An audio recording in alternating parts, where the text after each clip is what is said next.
Bu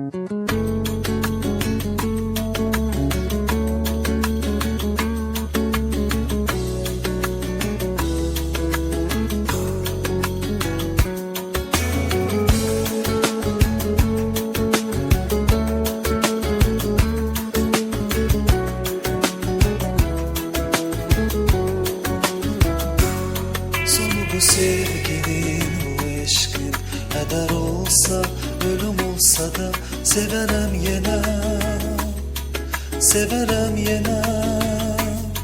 Bizi fərəyi biri birinden ayırıp mindene salsa da severem yine, severem yine. Ay güneşe, çay denize, yerde göğe, sen de mənə, sana gel boğuşaq, arzulara, xəyallara bax. İstəmirəm ayrılığa, bir dəfəli son qoyaraq, bir də yenə gəl qovuşaq, xəyallara bax. Qorxudur məni sevgilim, ayrılıq, fani dünyada olmasın iki şey ölüm, ayrılıq. Korkudur beni sevgilim, ayrılık, fani dünyada olmasın iki şey ölüm, ayrılık.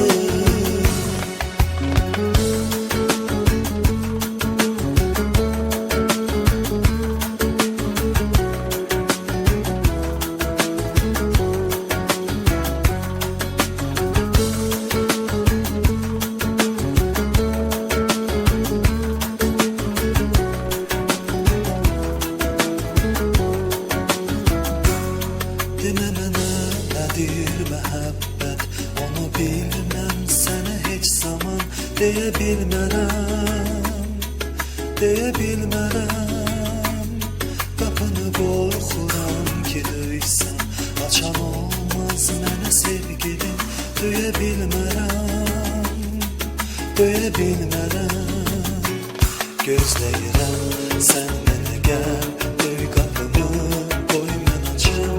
Gitme daha ol qonağım, ölene kadar yanımda da kal. Gel değişey ömrümüzü, dünyamızı, gel değişey kalbimizi, kalbini ver, bu kalbimi al. Korkudur beni sevgilim, ayrılık, fani dünyada olmasın iki şey ölüm, ayrılık.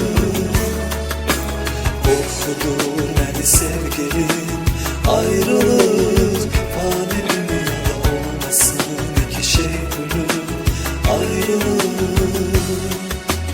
Korkudur beni sevgilim, ayrılık, fani dünyada olmasın iki şey ölüm, ayrılık.